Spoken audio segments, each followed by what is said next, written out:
സതീശൻ മന്ത്രിസഭയിലെ കോൺഗ്രസ് മന്ത്രിമാരിൽ കെ.സി. വേണുഗോപാൽ പക്ഷത്തിന്റെ സർവാധിപത്യം. മന്ത്രിസഭയിലെ കോൺഗ്രസ് പ്രതിനിധികളായ 12 പേരിൽ KPCC president Sunny Joseph, PC. Vishnunath, AP. Anilkumar ഉൾപ്പെടെ 7 പേരും കെ.സി. ഗ്രൂപ്പിന്റെ ഭാഗം. വി.ഡി. സതീശന് പുറമെ 4 പേർ മാത്രമാണ് കെ.സി. ഗ്രൂപ്പിന് പുറത്തുള്ളവർ. ഇതോടെ മുഖ്യമന്ത്രിയാകാൻ കഴിഞ്ഞില്ലെങ്കിലും സർക്കാരിൽ അദൃശ്യ ശക്തിയായി കെ.സി. വേണുഗോപാൽ മാറുമെന്ന കാര്യവും ഉറപ്പാണ്. മഹേഷ് ചന്ദ്രൻ നമുക്കൊപ്പം ചേർന്നു ഈ വലിയ വാർത്തയുടെ വിശദാംശങ്ങളുമായി. മഹേഷ് ചന്ദ്രൻ, ഗുഡ് മോർണിംഗ്. ഇത് തന്നെയാണ് ഏറ്റവും പ്രധാനം. കാരണം മുഖ്യമന്ത്രി പദത്തിലേക്ക് ഏറ്റവും ഒടുവിലും പരിഗണിച്ചിരുന്നയാളാണ് കെ.സി. വേണുഗോപാൽ.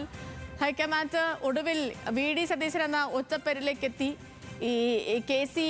പിന്നീട് അതിൽ നിന്നും പിന്മാറുന്നുണ്ടായിരുന്നു. അതിനുശേഷമുള്ള ഫസ്റ്റ് ബൈറ്റിൽ പോലും മാധ്യമങ്ങളോട് സംസാരിച്ച ആദ്യ പ്രതികരണത്തിൽ പോലും അദ്ദേഹം ആ ഒരു നീരസമൊക്കെ വ്യക്തമാക്കുകയും ചെയ്തു. ഇനിയിപ്പോൾ ആ കാര്യങ്ങളൊക്കെ കഴിഞ്ഞു, മന്ത്രിസഭാ രൂപീകരണം കഴിഞ്ഞു, ഇന്നിപ്പോൾ സത്യപ്രതിജ്ഞയാണ്. പക്ഷേ അപ്പോഴും ആ ക്യാബിനറ്റ് പരിശോധിക്കുമ്പോൾ 21 അംഗ മന്ത്രിസഭയിൽ വി.ഡി. സതീശൻ അടക്കമുള്ളവരിൽ 2-3 പേരൊഴിച്ചാൽ ബാക്കി മുഴുവൻ കെ.സിയുടെ ആളുകളാണ്, കെ.സി.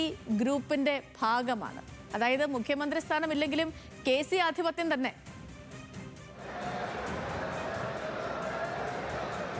അതെ, തീർച്ചയായിട്ടും സേതു പറഞ്ഞ പോലെ ഈ മന്ത്രിസഭയിലെ അദൃശ്യ നിയന്ത്രണ ശക്തിയായി കെ.സി. വേണുഗോപാൽ ഉണ്ടാകും എന്ന് ഇപ്പോൾ സൂചന നൽകുന്ന ഒരു മന്ത്രിസഭാ പട്ടിക തന്നെയാണ് ഉള്ളത്. 21 അംഗ പട്ടികയിൽ അതിൽ കോൺഗ്രസിൻ്റെ 12 പേർ, മുഖ്യമന്ത്രി ഉൾപ്പെടെ. ആ 12 പേരിൽ മുഖ്യമന്ത്രി ഒഴിച്ചു നിർത്തുമ്പോൾ തന്നെ 7-8 പേരോളം കെ.സി. വേണുഗോപാലിൻ്റെ അനുകൂലിക്കുന്ന ആളുകൾ തന്നെയാണ്. അവർ ഏത് തരത്തിലേക്കാണ് ഇടപെടൽ നടത്തുക എന്നുള്ളത് നിർണായകമാണ് താൻ. കാരണം ഇക്കാര്യത്തിൽ വി.ഡി. സതീശൻ നിർബന്ധം പിടിച്ചത് അദ്ദേഹത്തിന് 1-2 പേരുടെ പേരിൽ മാത്രമാണ് അദ്ദേഹം ഒരു നിർബന്ധം ചെലുത്തുകയും ഷാനിമോൾ ഉസ്മാനെ ഡെപ്യൂട്ടി സ്പീക്കറാക്കി നടക്കമുള്ള കാര്യങ്ങളിൽ അദ്ദേഹം പറഞ്ഞിരുന്നു.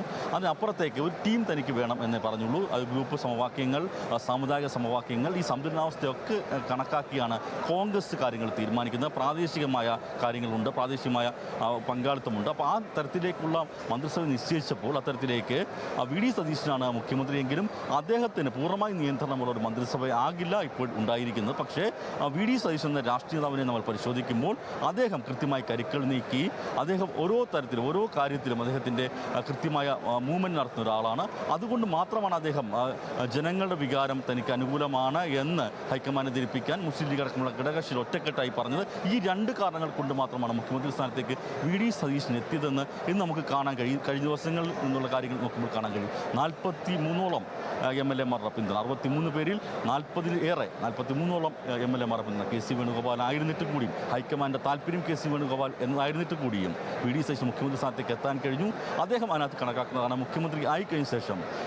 അതുപോലെ തന്നെ ആഭ്യന്തരം, വിജിലൻസ്, പ്രധാനപ്പെട്ട വകുപ്പുകളാണ് മുഖ്യമന്ത്രിയുടെ കയ്യിലുള്ളത്. നേരത്തെ 1-2 തവണ മാത്രമാണ് ആഭ്യന്തരത്തിന് ചുമതലയില്ലാതെ മുഖ്യമന്ത്രി ഭരിച്ചിട്ടുള്ളത്.